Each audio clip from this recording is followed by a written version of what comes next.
Seja muito bem-vindo ao programa Em Foco da Regiões TV. Estamos hoje a falar de exportadores. Exportadores de sucesso, falámos aqui já em materiais de mobiliário, vinhos, sapatos, carteiras, aqui com a direção também do AICEP, da Agência Portuguesa para o Investimento e Comércio Externo.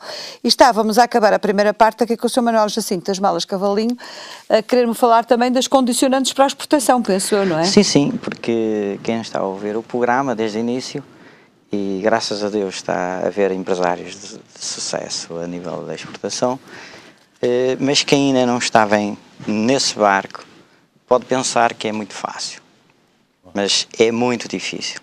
Como disse aqui atrasado o doutor, e muito bem, primeiro é preciso ter a solidez financeira, a capacidade, que muitas empresas o têm, mas isso só não chega. E eu vou dar um pequeno exemplo. Nós começámos com o mercado alemão, que é um mercado potencialmente forte, a nível, à volta de 5, 6 anos, inclusivamente com feiras e com representação, que é o importante em cada setor, é haver representação muitas vezes nos países, nesses países que nós queremos lançar.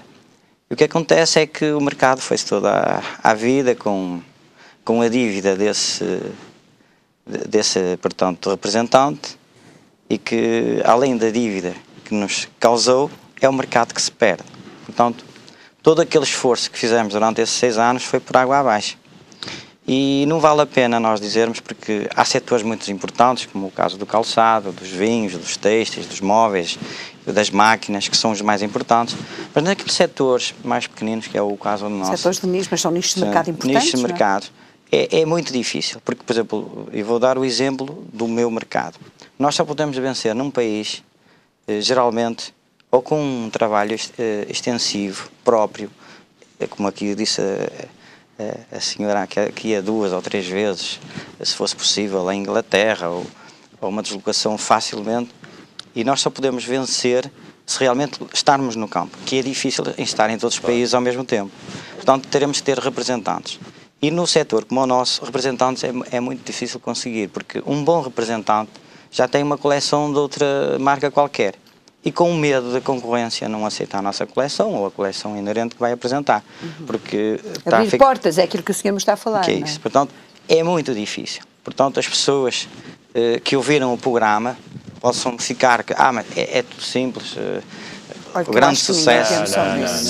Acho que ninguém pensará que isto é fácil. Sim, mas a nível de falar de milhões, sabe que isso, falar de milhões, às vezes as pessoas começam se aquela consegue, é bom que pensem nisso. Se aquele consegue, se aquele está, é bom que pensem nisso, mas que vão de pé ante pé. Aliás, e não é fácil. E não é fácil. Exatamente a chamar a atenção para isso. Já agora deixe-me falou aí num ponto que é fundamental e que também acontece com alguma frequência, que é a questão do foco. Ou seja, é querer achar, penso que foi a Joana que também falou nisso, não é? Que o empresário chega de manhã e diz: olha, hoje vou exportar. Claro. Então para onde é que vou exportar? Para o mundo. Não é? Nós na agência, por exemplo, temos uma regra que é, por norma, tirando alguns casos em que, enfim, já temos conhecimento da empresa e sabemos que a empresa tem estrutura, mas por norma, qualquer empresa que nos aparece a primeira vez, nós não damos informação de mais de 3 mercados. Porque isso implica... Lá está. Implica dispersar. E não é mandar... É o que eu digo, eu não me canso de dizer isso. Não é mandar um e-mail. Não é estar numa feira hoje e pensar que desmonta o stand e que no dia seguinte já está claro que as coisas estão feitas, não é? Não. Tudo isto implica... É um trabalho árduo. E constante. E constante, permanente, que exige recursos financeiros, humanos. Agora... Às vezes demora um bocadinho para completar o que diz, demora anos. Por isso mesmo é que eu digo, temos que ressalvar muito bem, que é muito importante. Mas em relação ao agente, eu peço desculpa, mas eu discordo. Eu, neste momento, tenho um agente em Itália que trabalha ao mercado indiano e esse agente trabalha as melhores marcas do mundo do mobiliário. Eu nunca imaginei, em momento algum, e se me perguntasse há 5 anos atrás se eu imaginava ter aquele agente, eu dizia-lhe já que não. Ele trabalha Cavalli, trabalha BB Itália, quanto tempo é que demoraram Poliforme. Esse agente?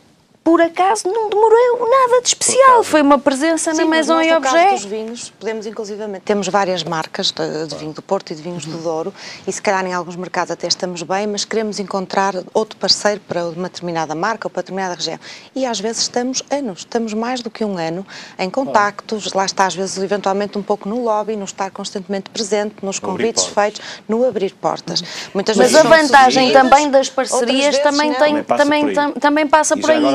Mas deixa-me só dizer uma coisa, mas o que este senhor aqui diz, já lá vou, que eu sei que já que estava aqui com um aspecto interessante que queria referir, mas o que este senhor aqui diz, e que me parece de uma importância muito grande, é que há muita gente que nos está a ouvir, e eu percebo que é muito atrativo este discurso e o trabalho. Isso que eu quero referir, não é? Porque são margens muito grandes, mas isto também é preciso, eu acho que se calhar a margem de lucro tem também a ver com a margem de atrevimento, passa a expressão, e de capacidade de arriscar.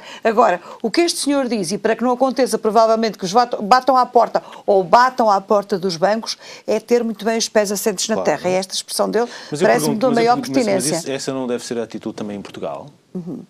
Ou as empresas... É que às vezes esquecemos disto. É evidente que as distâncias fazem a diferença. Mas vender aqui ou vender lá fora tem, obviamente, características que são comuns. Claro. E uma delas é acompanhar clientes. Obviamente. E uma delas é trabalhar os clientes. Agora, é evidente que isto implica mais dinheiro, implica disponibilidade, ter que ir a Londres 2 ou 3 vezes por ano. Ou a Lisboa, ou Algarve. Ou Algarve. Quando for preciso, não é? Agora, de facto, isto é um trabalho que tem que ser feito pelas próprias empresas. Aí deixe-me puxar um bocadinho a brasa à nossa sardinha, e eu acho que, por exemplo, a questão das portas. A agência pode ajudar a abrir essas portas. A agência não pode, obviamente, estar a vender o produto de todas as empresas nacionais. Podemos, e agora este Governo entendeu, por exemplo, reforçar a questão da diplomacia económica, por os senhores embaixadores também a abrir portas. Olha que interessante, é um bom trabalho. Eu acho fundamental. É preciso, é um bom trabalho, agora, não é preciso, primeiro, que os tais requisitos que há pouco falámos na primeira parte estejam todos garantidos. E não é estar à espera que se peça um embaixador que marque uma reunião com um agente como aquele que estava a referir. E depois a empresa não ter disponibilidade para ir ao mercado, não ter produto.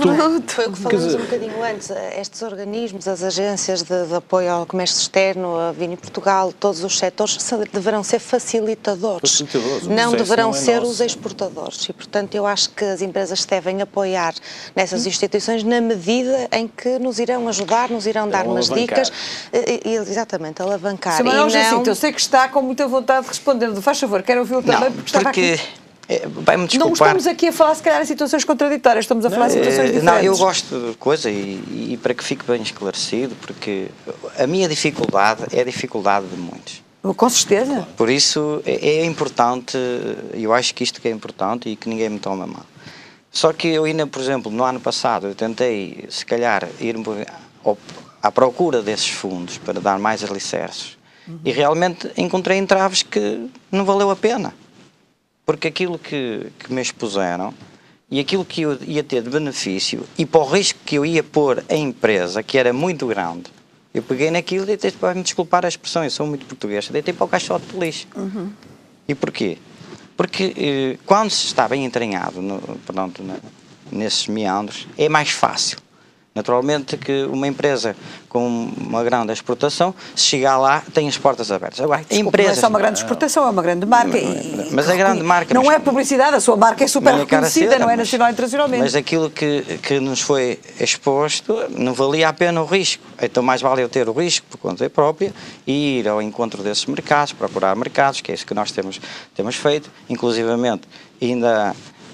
no mês passado tivemos uma pessoa 3 semanas em Moçambique a desbravar mercado, a fazer contactos, portanto nós apostamos, mas é por conta própria, porque aquilo que nos foi proposto não valia a pena, porque aquilo que tínhamos de pagar depois de comissões, se o projeto fosse a coisa e depois as condicionantes, era capaz de ser um risco. E então nós desistimos. Se calhar os nossos empresários já sabem bem que não podem estar muito à espera dessas ajudas, ou têm iniciativa própria, ou a coisa não funciona muito. Como nós, muitos outros. E o Dr. Pedro pode-me confirmar, o empresário tem que fazer o investimento. E depois de fazer o investimento... Mas eu acho que eu tenho que esclarecer isto. E depois de fazer o investimento... Para que as coisas realmente sejam mais facilitadas. Também não é fácil. Também temos de dar tempo ao agente que conheça a marca. Nós não podemos dizer sem nenhum agente e esperar resultados de imediato. Sim. Nós temos que dar tempo. Mas há muita gente que ainda não percebeu a ideia dos incentivos do CREN. E os incentivos do CREN é um incentivo, tal como o próprio nome diz. Ou seja, as empresas têm que fazer o investimento, provar que o fizeram e depois então recebem os louros disso. Sim, há aí outras modalidades, há aí algumas questões técnicas, enfim. Obviamente que as empresas podem receber adiantamentos. Agora, há sempre uma postura que eu acho que deve ser basilar e fundamental. Estar à espera de um incentivo público para fazer algo não pode. É uma má condição. Bom, e nos tempos que vão correndo, estamos à espera dos dinheiros públicos. Não, repara, sabe porquê? Porque significa que o empresário não acredita naquilo que vai fazer.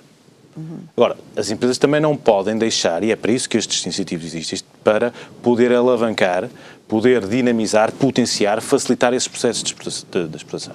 Aquilo que aconteceu com o Cavalinho foi certamente uma situação que vamos ter que ver, vamos ter que explicar, porque não é essa a realidade. Eu posso lhe dizer que temos aqui outro caso já estamos a ganhar com o programa, já vão ver o que é que se passa com as suas solicitações, com todas as decisões a Fertidi pertinentes. Tem utilizado, e bem, e posso lhe dizer que, por exemplo, no último concurso que terminou, na principal medida do CREN, que é o chamado Sistema de Incentivos à Qualificação e Internacionalização de Pequenas e Médias Empresas, nós no último concurso tivemos 330 candidaturas.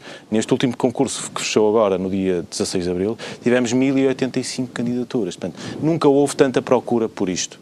E estes sistemas, obviamente, porque são dinheiros públicos, comunitários inclusive, têm que ter regras.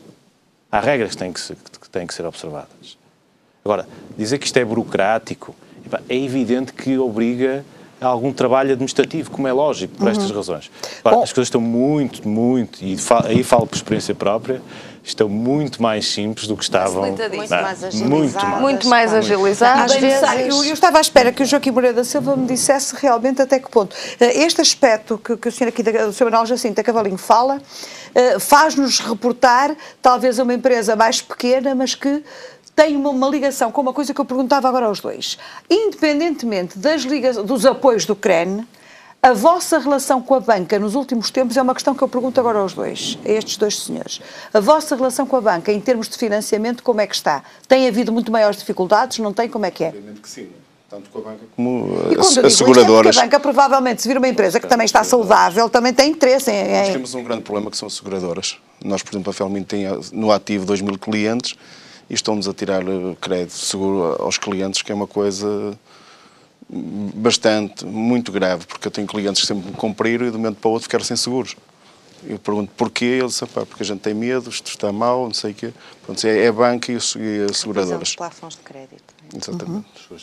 Seguros de crédito. Quanto tempo, eu gostava que o Sr. Manuel Jacinto me dissesse, em relação à banca, como é que é? O senhor utiliza financiamentos da banca, só dinheiro próprio? Sim, utilizamos financiamento e, graças a Deus, até à data não temos tido problema nenhum. Pelo Isto tem muito a ver com a resposta, ou seja, se nós, cidadãos comuns, pedimos dinheiro emprestado à banca, temos que pagar, as empresas têm que funcionar no mesmo registro, porque senão não são considerados bons clientes. Graças a Deus não temos problemas. Agora, o que temos problemas é que não temos seguro. Nem vale a pena nós trabalharmos com seguro, porque todo o nosso cliente, 90%... Explique-me um pouco melhor para os nossos espectadores que não estão tanto dentro desta situação, que tipo de seguro é? A que seguros é que os senhores referem? O seguro é isto, é nós, por exemplo, arranjarmos um cliente em qualquer parte do país ou estrangeiro, no qual a seguradora dá um plafond ou de 5 mil euros, 10 mil, conforme o nosso volume de negócio é baixo, não é?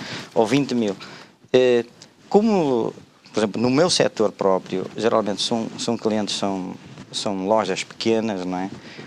O seguro não corresponde. E há aqueles que correspondem. E esse seguro é para quem não paga? Sem quem não pagar. E quando ser acionado, é acionado, geralmente é 80% que se recebe, geralmente.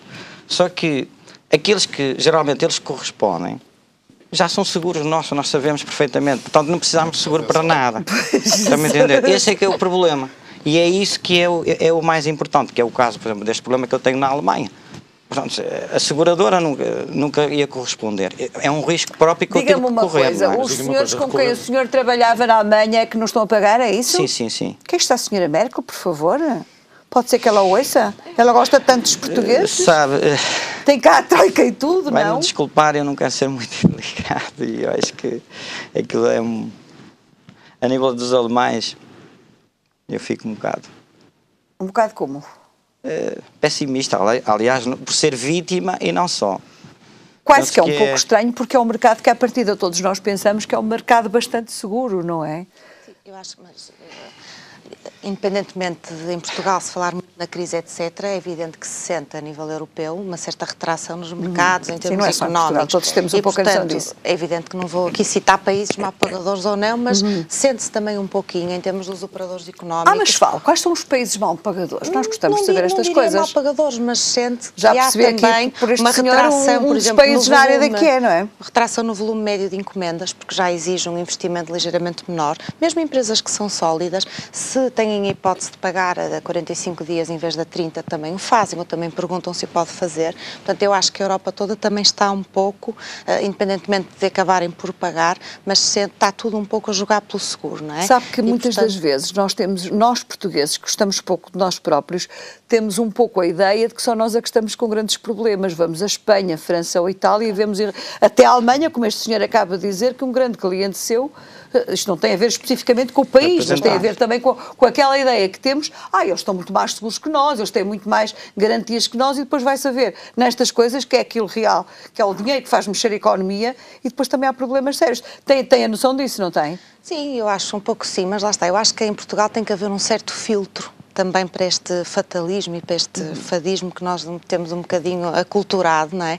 E acho que internamente e dentro de portas devemos, se calhar, queixar e devemos sentir um pouco todos estes constrangimentos que vivemos e que são agravantes para a economia portuguesa, mas depois realmente lá fora temos que, digamos, passar por um banho de positividade, e volto a tocar outra vez na mesma tecla, mas eu acho isto fundamental, porque vejo muitas vezes os outros países e outros operadores, nomeadamente a Espanha, que tem taxa de desemprego mais 10% do que nós temos, cerca de um quarto da população neste momento está desempregado, e de facto lá fora estão nas feiras e tal, e têm uma postura de como se estivessem, digamos, na primeira potência em termos mundiais. Com o aspecto.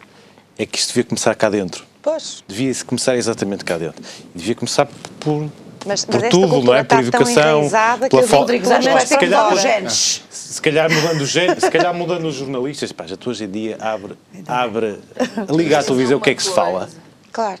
Eu nem me apetece ouvir nada. Fatalismo É a questão do drama. fatalismo. Quando nós temos, de facto, bons exemplos que podiam potenciar outros, que podiam arrastar outros. E aí leva-nos para a questão da marca de Portugal e não sei o quê, não sei o que mais. Muito importante, por exemplo, no mercado angolano, eu já tive clientes a dizerem-me assim, vocês agora em Portugal vão ter que baixar os preços porque vocês estão na miséria. Sim. Porquê? Porque ouvem essas notícias. Sim, sim. E eu tive que esclarecer a cliente e dizer-lhe que ela estava enganada. Eu já tive empresários que me disseram, por exemplo, claro, que deixaram de vender exatamente por causa dessa questão. Se calhar não é... Agora tem lá a troika, se calhar... Pois, se calhar dizem que fazem as coisas, mas não fazem bem, é isso, é? Mas isso eu acho que, felizmente, até porque os números dizem isso, felizmente... Foram casos, ou têm sido casos isolados. Na crise nascem as oportunidades. Claro, de facto. Isso é uma coisa que faz parte da história da economia, não é? Quem passar pela crise costuma-se dizer que também é importante que às vezes os governantes, quando vão aos Estados Unidos, por exemplo, estou-me a lembrar, não venham dizer que as coisas até estão muito mal em Portugal e que já sabia que iam estar ainda pior, não é? Portanto, também não ajuda lá muito. Claro. E sabe o que é que eu estou a falar, como é evidente, como toda a gente já percebeu, de que é que eu estou a falar. Esta postura que estes senhores falam, penso eu que relativamente a vocês, exportadores, é fundamental. Ou seja, quando vão lá para fora não têm que ir... Eu peço desculpa da expressão que é horrorosa, mas que antigamente se falava muito que eram os portugueses andavam de chapéu na mão. Já foi, já era. Eu penso que sim. Nós temos produto. Pronto, e temos valor, e temos valor acrescentado, que é essa criatividade que você fala, não é? Quem compra não se preocupa, o que interessa é o produto em si. Nós temos produto, produto é a base do sucesso, do nosso sucesso. Claro. Pois é isso, quer dizer, você quando vai vender os seus sapatos, as pessoas não vão perguntar, nem querem saber com toda a certeza, vamos ser realistas. Se em Portugal há muito desemprego, ainda agora o doutor aqui falava mas esta questão, por exemplo, do sapato, enfim, no outro dia também estava no debate sobre calçado e falava-se nisso. O calçado, por exemplo, já começa a ser procurado pela questão do Made in Portugal. O Made in Portugal, no caso do calçado, já começa a fazer a diferença. Aliás, nós temos um exemplo interessante. Caso esse exemplo é extremamente interessante. Eu não quero estar a falar em nomes, mas houve uma grande multinacional que esteve em Portugal durante alguns anos, que saiu de Portugal, entrou em Portugal por razões de mão de obra barata, saiu de Portugal porque começou a haver destinos a ter mão de obra mais barata, deixou cá um centro de desenvolvimento e agora está a voltar porque já chegou à conclusão que o destino de onde foi não lhe garante qualidade. Ora, nem mais qualidade, é isso, e está não a é? voltar para Portugal. Exatamente porquê? Porque os portugueses têm capacidade de fazer. Não sei se os trabalhadores que a pagar mais por essa mão de obra qualificada. Ora, nem mais, não sei se aqueles trabalhadores, que essa empresa, que o doutor não diz o nome, mas todos nós sabemos, muito conhecida, não é? Que, entretanto, pôs uma data de trabalhadores na rua, quase que sem indemnizações, hoje vai ter... Estes senhores todos falam, por vezes, que há falta de mão de obra. Mas, de facto, que há falta de mão de obra qualificada. Isto leva-nos para outra questão, que é a política de educação, daquilo que foi feito com os cursos técnicos, e eu não sou desse tempo, não é? Mas a questão dos cursos técnicos que havia antigamente e aquela ideia de termos apostado toda a gente tinha que ser doutor, não é? Joaquim Moreira da Silva, deixa-me perguntar a este senhor, que é uma área onde, de facto, a mão de obra, a incorporação de mão de obra, está com outras coisas que estamos aqui a falar, mas na indústria do calçado, e isto que o doutor dizia, é absolutamente fundamental. O Made in Portugal, reconhecer o calçado Made in Portugal, é porque você tem gente bem preparada para fazer isto. Temos, e o essencial é ter... Ou tem falta de gente? Se você quiser aumentar, imaginemos que tem uma encomenda, não digo deste montante, mas um montante grande para os seus sapatos. Você consegue responder? Tem gente para responder? Hoje, nós, infelizmente, temos gente a bater à porta. Mas há coisa de um ano, eu tinha dificuldades em ter pessoas... Não havia pessoas a bater à porta a pedir emprego. Infelizmente, hoje já aparece gente a bater à porta. E nós hoje somos uma empresa que temos 192 trabalhadores. É muita gente, numa empresa de calçado, 192 trabalhadores. Qual é, eu já agora gostava que me dissesse, quando tanto se fala das alterações à lei do trabalho, qual é a percentagem que envolve, digamos, a mão de obra, qual é a percentagem da mão de obra na vossa matéria-prima? Ou seja, nos sapatos que custam 50 euros, qual é a percentagem da mão de obra? Eu não...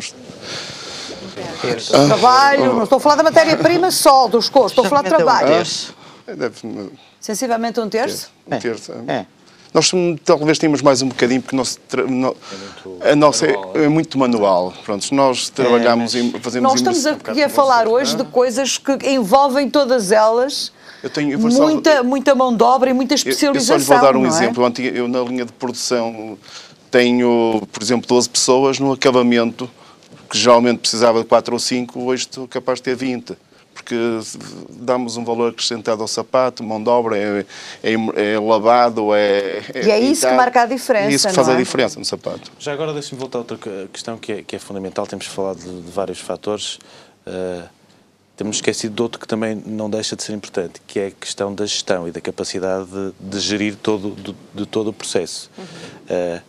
E em relação a isto, há que olhar para uma coisa que é fundamental, para o país também, e que o país obviamente gostaria de ter muito mais, que é investimento direto estrangeiro. Mas se olharmos para as empresas estrangeiras que estão cá, algumas delas são das mais competitivas, das mais produtivas a nível mundial. A Auto Europa, por exemplo, é das unidades da Volkswagen que tem maior produtividade a nível mundial. Portanto, vir dizer que os trabalhadores portugueses não têm... por acaso é extraordinário. Não têm produtividade. Realmente é uma coisa quando há trabalhadores... Também temos que nos perguntar Auto Europa, se quem o gera... Vão lá para fora, não é? Se quem o gera, de facto, também o está a fazer devidamente. Obviamente, porque quem gera recursos humanos tem que, de facto, também é essa. conceber uma equipa como uma equipa de futebol. O Mourinho não ganha jogos sem os jogadores. E não só. É preciso tratar as pessoas com dignidade. É o absentismo que é muito elevado. Só um momento, por favor, porque esta questão... O absentismo é muito elevado. Eu noto lá na empresa que não há dia nenhum que me falte 4, 5, 6 pessoas.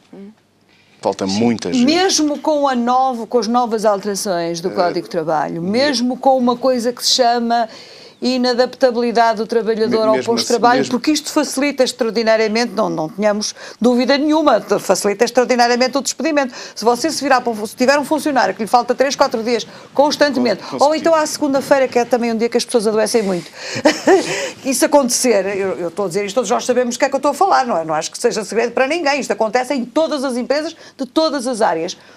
Mesmo assim as pessoas continuam a dar-se ao luxo. Eu contigo isto é porque realmente há tanta gente à procura de trabalho, continua a dar-se ao luxo de faltar muito? Continua. Porque geralmente nós também lá temos uma coisa, nós somos 75% mulheres.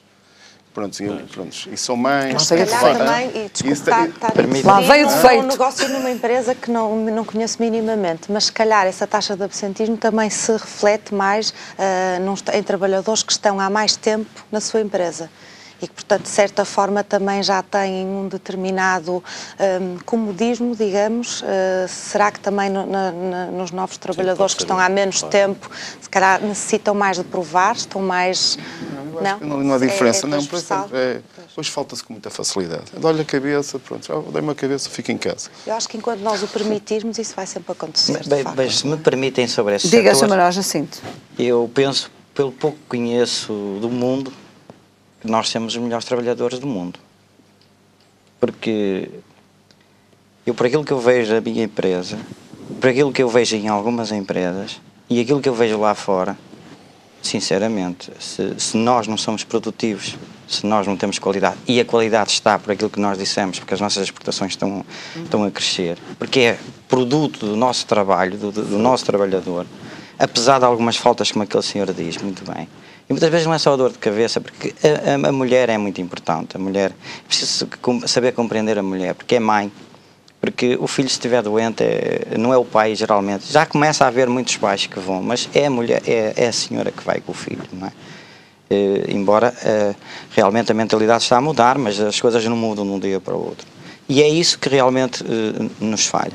Mas se calhar, se compararmos lá fora, aquilo que nós nos queixamos, se calhar é irrisório com aquilo que se passa lá fora. Por aquilo que eu vejo, porque eu também tenho pessoas na família que são imigrantes e que trabalham, e por aquilo que eu vejo, o que eles fazem lá fora. O grau de regalias sociais que tem lá fora. Por isso, é isso que me desculpem, mas eu sou muito defensor das pessoas que trabalham, porque eu dou... Eu sei porque eu trabalho ao lado deles, e como trabalho ao lado deles, sei dar o valor. E isso, se calhar, é muito importante para mim, porque eu vou dar o exemplo. Eu ainda aqui há 2 meses eu estive em Múrcia, num restaurante, e vai-me desculpar, eu só não virei a mesa. Eu sou muito prático e não tenho problemas em dizer. Eu só não virei a mesa porque era 3 menos um quarto e eu tinha que estar num cliente às 3h30. Porque senão eu virava a mesa e pagava e vinha-me embora, porque fui tão mal atendido, não é? E eu e as pessoas que estavam comigo. E eu digo assim, então isto é que está em crise, então isto é que é um trabalhador. Por amor de Deus. E é isso que nos falta. E nós vemos, nós chegamos na nossa comida portuguesa, penso que os nossos restaurantes, os bons restaurantes, põem qualquer restaurante do mundo no bolso. Vemos as nossas confecções, vemos o nosso sapato, vemos as nossas maquinarias, vemos os nossos móveis, enfim, os nossos vinhos, então, que são tradicionais há milhares de anos. Eu penso que é isso que e é nisso que nós temos que apostar. Não, eu sinto-me mal. Se calhar estamos a falar um pouco, vocês os dois falam um pouco na mesma linha, com linguagens diferentes. Eu sinto-me mal. É uma questão de postura, embora sendo uma postura diferente. Eu sinto-me mal quando ouço na televisão dizer que nós não somos produtivos. E ouvimos isso todos os dias, não é? Isso eu sinto-me mal. Porque mas olha, eu não quero defender os jornalistas, mas não são os jornalistas que dizem que os portugueses são produtivos. Eu vejo os senhores economistas, estão-me a lembrar de um debate com os muito conhecidos à segunda-feira, num canal, enfim, nacional, onde é constantemente posta em causa a capacidade produtiva dos portugueses. Não há semana que não aconteça. Eu gostava que essa pessoa, quando está a dizer isso na televisão, se sentasse numa máquina 8 horas por dia, ali a olhar para a máquina, a fazer um trabalho, não é? E ao fim de 8 horas por dia, e saber que no próximo dia tem que estar as mesmas horas em frente a uma máquina e produzir o que tem que produzir, com a vontade e com o ordenado que leva para casa. Pois. Que é isso que é importante. Não é dizermos, é muito fácil eu dizer, o outro não produz. Não.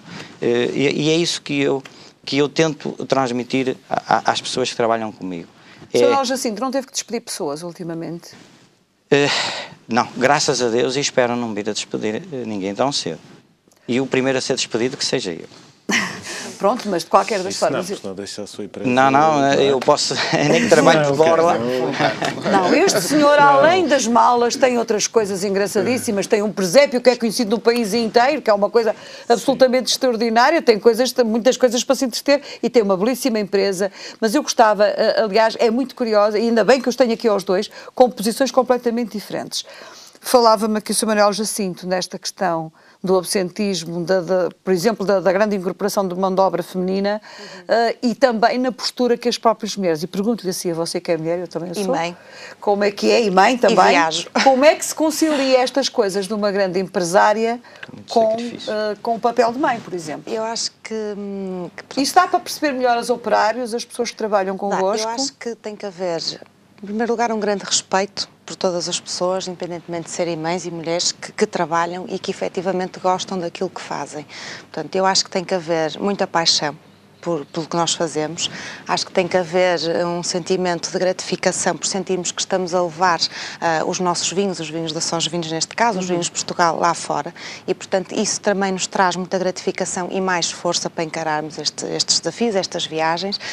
O facto de, obviamente, de sermos mães ou de termos outro tipo de necessidades, outro tipo de chamamentos, faz-nos também trazer um certo desafio e que no meu caso eu tento sempre obviamente equilibrar e há aqui muita gestão de bom senso, há também uma tentativa de, enquanto estou ligado ao escritório, que acaba por ser às vezes um bocadinho até 100 horas, está-lo a fazer absolutamente focada, mas também sinto que estou a transmitir à geração dos meus filhos o que é esta capacidade de trabalho, o que é a vida de trabalhador, o que é estarmos lá fora e também sinto que lhes transmito um pouco esta responsabilização e este gosto por fazer, sabendo que fazendo e bem, realmente com produtos de qualidade, se obtêm resultados. Portanto, acho que é uma fórmula de sucesso e que também temos essa responsabilidade em fazer passar estas gerações. Mas obviamente, é um sacrifício, há muitos momentos em que temos que aqui gerir as duas situações. Não é? Eu penso que vocês, na vossa empresa, aliás, é comum, aqui no caso da Joana não creio tanto, mas, por exemplo, no caso da sua empresa, há um aliar de pessoas com grande experiência, já com mais idade, de gente nova com uma grande preparação académica, não é? Sim. E conseguem fazer esse caldo de idades e de cultura até de uma forma muito boa. Isso tem resultado. Que é uma coisa que também nem sempre se percebe em Portugal. É que às vezes as pessoas, não é só porque são novas que são boas ou trabalham bem, nem as pessoas mais velhas, que só porque são mais velhas são piores, não é? Eu acho que curiosamente, a média etária na Sós Vinhos é neste momento 38 anos, o que até é relativamente baixa. Mas só o facto de se trabalhar com marcas que existiram desde 1638, desde 1750, como a Brumester, traz-nos um respeito por esta herança, por esta tradição, por esta história, que qualquer pessoa, seja ela que idade for, não pode menosprezar. Portanto, eu acho que o primeiro ponto é saber ouvir, saber aprender, beber de toda essa história que foram acontecendo com essas marcas. Nós somos, neste momento, digamos, transportadores, virá outra geração que continuará a fazê-lo, não é?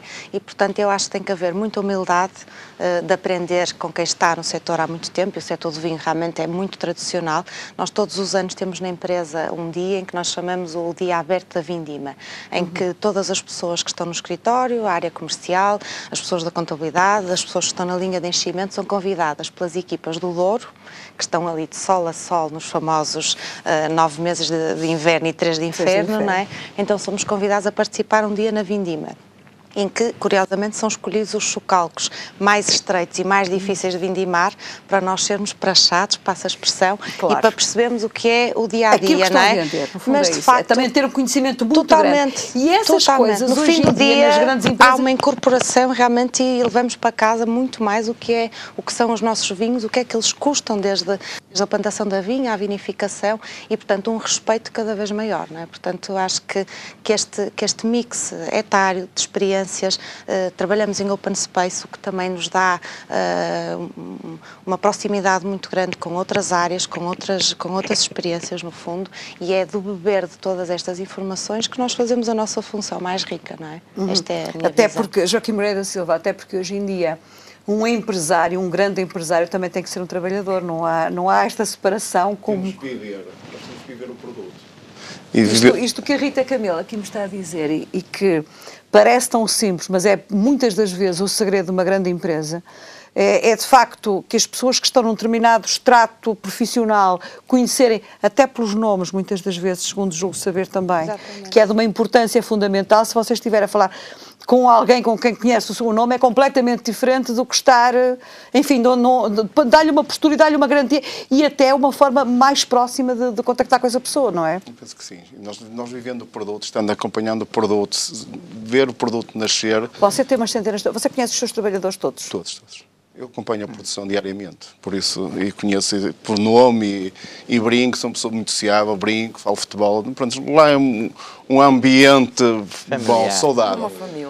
E tenho lá pessoas que trabalham lá há 38 anos, a empresa tem 38 e eles trabalham desde o princípio da empresa. Olha, e essas pessoas que estão lá há tantos anos, pegando ainda um pouquinho daquilo que estávamos a falar há instantes, essas pessoas adaptaram-se às novas formas, às novas máquinas, às novas tecnologias? Adaptaram-se. Não conseguiram se adaptar. Então, afinal, os trabalhadores portugueses não são assim tão preguiçosos, como este senhor, aliás, acabou há pouco de dizer, nem são tão pouco produtivos. De facto, quando as pessoas têm motivação, conseguem realmente pronto, levar as... O único senão que eu sinto na empresa é o absentismo, pronto, porque já lhe expliquei, por causa de ser mulheres, as mulheres faltam mais, há uma facilidade maior, pronto, para faltar. Agora, em relação ao resto, eu estou plenamente satisfeito com os nossos colaboradores. Uhum. E eles são também o nosso sucesso, não é? Porque conseguem entender as nossas ideias, fazer um produto. Porque um sapato é uma coisa muito manual. Um par de sapatos é capaz de passar na mão de 150 pessoas. E basta um falhar... Como? Ninguém tem essa ideia. É capaz, é capaz. Quer dizer, só quem está mesmo no meio é que percebe que uns sapatos possam passar sim. desde o começo até ao fim por 150 pessoas. É curiosíssimo. 150 duas linhas, desculpa, 75 pessoas, uma linha de montagem. De uma linha de montagem mesmo assim? Mesmo assim é muita gente, não é? O sapato leva muito componente e é uma coisa muito manual. Uhum. Pronto, desde... O senhor sabe exatamente o que estamos a falar. Pronto, nós trabalhamos com matéria-prima que é natural, que é a pele. Pronto, uma pele não é igual, um bocadinho de pele não é igual um ao outro, e depois desde o corte depois tem o faceado, leva tantos componentes que à vista do consumidor não é visto. Não se percebe. E que quando sai, basta um falhar, não é? Costumo dizer que nós devemos ser polícia, quando estou a trabalhar, que nós devemos ser polícia da frente. É tudo em série, não é? E basta um falhar para Estamos a falar da matéria-prima. Este senhor falava aqui há pouco também de uma outra matéria-prima importantíssima, que são as pessoas que trabalham com essas matérias-primas e que tanto relevo também deu. Estamos a aproximar-nos do final do programa e gostava que Pedro Rodrigues me dissesse, em relação à Agência Portuguesa para o Investimento e Comércio Externo de Portugal, em termos de perspectivas muito realistas, com os pés muito bem assentes no chão, em que ponto é que Portugal está neste momento em termos de exportações? Esta questão das exportações poderá de facto aumentar? Não haverá aqui outros vetores que possam alterar isto completamente? Eu acho que só pode aumentar. De facto, hoje em dia, o mercado que nós temos e a pressão que veio, enfim, ou que vem desta dinâmica da globalização leva a que as empresas tenham que procurar novos mercados. E, portanto, este processo que já tem sido feito de forma, ou que está a ser feito de forma diferente, este percurso de subida na cadeia de valor, ou seja, no abandonar aquilo que durante muitos anos foi o nosso principal fator, que era os custos de mão de obra barata, para apostar naquilo que falamos hoje aqui. Eu penso que isso vai acontecer naturalmente. Muitos dos economistas e dos opinion makers deste país têm falado na questão de aumentarmos o peso das exportações no PIB. Esse, obviamente, que tem crescido. Isso está relacionado também com outra questão, que é o facto de sermos uma economia aberta ou uma economia fechada. Portugal, de facto, é uma economia ainda relativamente fechada, porque as exportações representam cerca de 30% do nosso PIB. O que ainda é muito pouco e que poderia solucionar em grande parte o gravíssimo problema que passamos, não é? Claro. É ainda assim, por exemplo, muito maior que nos Estados Unidos, ou que em França, só que há aqui uma diferença fundamental, é que França e Estados Unidos têm um mercado interno que é incomparavelmente maior que o nosso. Portanto, a nossa saída tem que ser essa. Para terminar, e voltando ao início do programa, aquilo que se está a verificar neste momento é que este indicador, ou a evolução deste indicador, está, obviamente, a aumentar como é desejável, pelo aumento das exportações, mas também, infelizmente, pela redução do consumo. E, portanto, o nosso produto interno bruto está a descer, não é? Ou não está a subir tanto quando poderia estar a subir. Portanto, o valor das exportações também sobe porque o produto interno bruto é mais baixo. O que nós queremos, ou o que seria desejável como país, era que nós, de facto, fôssemos capazes de aumentar as duas componentes, as duas parcelas da equação. Completando, não é? Aumentar as exportações com valor acrescentado para as marcas. E realmente o exemplo que estava a dar, acho que eu nem sabia que realmente o calçado português, que era o segundo mais caro, não fazia ideia. A questão do abandonarmos aquela ideia de que se é por preços de fatores, nomeadamente mão de obra, nós não vamos lá. Sim, e um bocadinho a crença que às vezes... Estamos mesmo a terminar. Joana Tinoco, não é com certeza com uma mão de obra muito barata que você faz produtos desta qualidade e não tem medo de pagar bem. Isto é verdade ou é marketing? É verdade, sim senhora. Todos os meus colaboradores têm salários acima da média e condições especialíssimas, como telemóveis, veículos. Quantos trabalhadores tem consigo, Joana? Nós, connosco, na firma, neste momento, temos 20, mas, como já lhe disse, com empresas de parceria, acabamos por ter porque vocês, no fundo, são uma plataforma de giratória de várias empresas. Portanto, que depois acabamos por ter fazem os vossos produtos. Indiretamente a trabalhar connosco, na ordem dos 200 pessoas em empresas parceiras. Já me falou aqui de várias coisas. Qual é o mercado que, na sua opinião, por exemplo, na área dos móveis, aliás, já ouvimos também aqui falar dos vinhos e do calçado, qual é o mercado, o seu mercado de eleição neste momento para os móveis? É assim, eu estou com grandes expectativas na China, porque eu acabei de vir da Feira de Milão e constatei uma coisa fantástica. Mandarim, toda a gente, enfim, quem vende lá para fora, não é? Mas eu, por acaso, constatei uma situação muito interessante que ainda não tinha constatado nos anos anteriores, nas mesmas feiras de referência. É que os clientes de luxo da China são clientes que não estão a comprar nada no mercado asiático. Não querem, pura e simplesmente, só querem marcas europeias. E, portanto, o tal prestígio, não é? Prestígio, status, exatamente. E dessa forma houve um crescimento brutal em termos de visitas.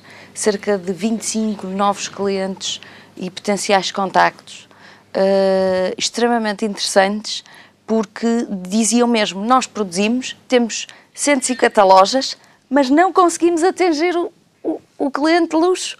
Vamos ter que obrigatoriamente comprar aos europeus. E o chinês tem uma mentalidade muito à frente, porque o que quer é cada vez mais fazer dinheiro. Não interessa se vai vender os produtos que fabrica ou outros. Joana, muito obrigada a todos por terem estado aqui presentes neste Em Foco. Muito obrigada em especial a si que esteve connosco. Falámos de exportações e ficámos com a noção clara que em Portugal se fazem coisas muito boas para vender lá fora e muito consideradas. Muito boa noite.